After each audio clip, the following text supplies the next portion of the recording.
COVID-19 pandemic chronology video for today, Saturday, 22 October 2022. I have one main update, and that is I turned in my ballot for the 2022 general election here in King County, Washington State, United States of America.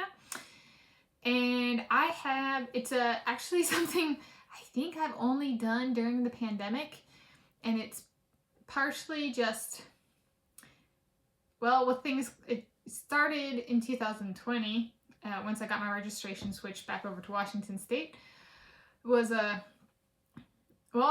I've been paying attention to issues, and part of just staying up to date on the pandemic is being tuned into general news and general topics and kind of community issues and people and stuff like that. So I've been perhaps more informed just going about kind of daily life and keeping up with the pandemic. So voting hasn't taken as long for me as it has before, and I've been able to fill out my ballots about when they come and turn them in much earlier.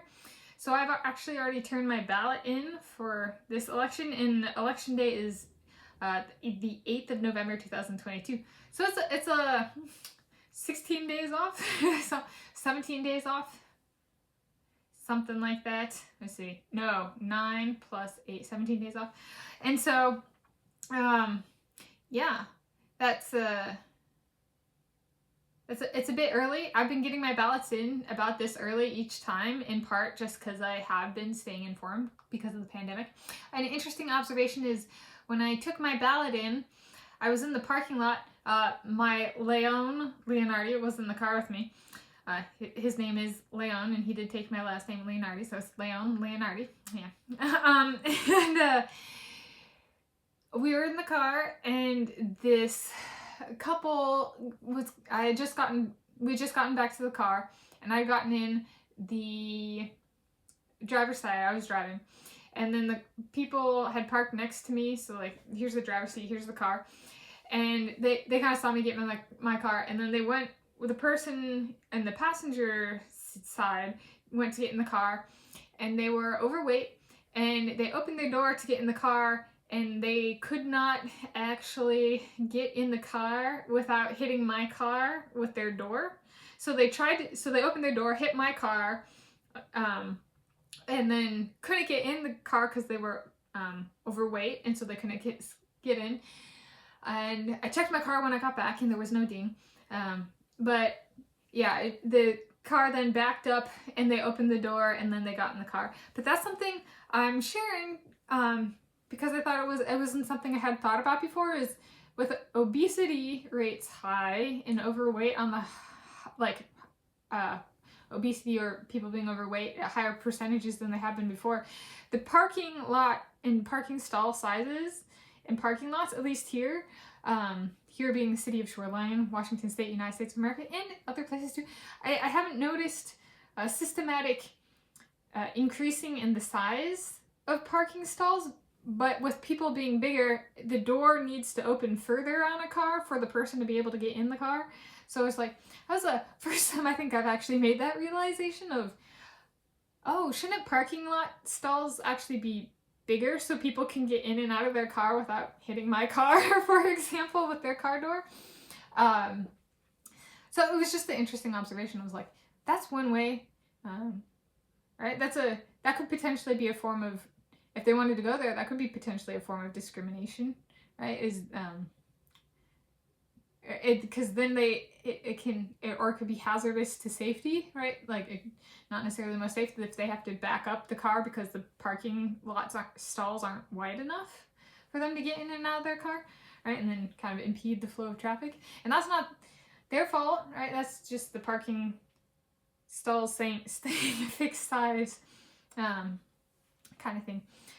Leon checked out the car, and it was okay. He was like, man, we need you to move home, kind of thing.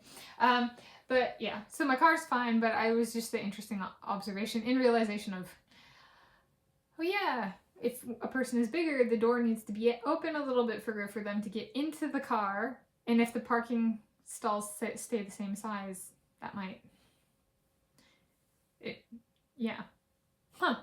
Yeah. So it was an interesting thing. And then something else about this election, it was there's been coverage in the press of the pandemic, a potential spike in cases is on the way. And then, they're pushing the governor and mayor of Seattle and stuff like that, governor of the state, are pushing to reopen everything, or not everything, but pull back additional emergency policies starting Halloween, so October 31, 2022. And I realized, well, as a politician, especially the governor, they kind of it's kind of at least in Washington state, that's kind of a no-brainer to say that, because it's not like any individual county the governor is responsible for. It's kind of all the counties, so it can be like, here's our overarching goal. We still want to reopen. Yeah, kind of thing. But I realized this isn't the first time the timing of the let's reopen has correlated with election day. The October 31 to kind of Veterans Day, every year, so 2020, 2021, 2022, during this pandemic so far, the COVID-19 pandemic, there's been a push of let's reopen before the holidays kind of thing. And so, but it'll be a push at end of October to about Veterans Day, which this year is the 11th of November, 2022. And I was like, and there's been an election each year about that time. And I'm just like, it just might be politics.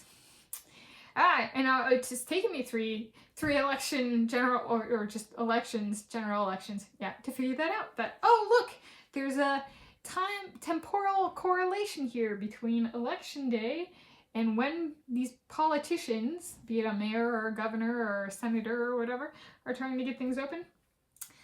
Or the King County executive. There's the mayor of a city, then we have county executives and then the governor of the state. It's like,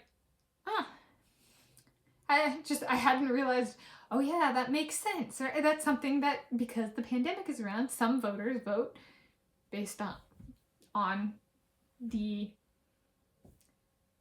politicians' stances on the pandemic. And especially coaches and athletes have been hit very hard by their stances on the pandemic. So, votes might actually be pandemic stance related. And that's why, everything will reopen and let's go further towards reopening kind of emerges around election day. So it's part of their election campaign. I got it. But that's all kind of around the election day thing.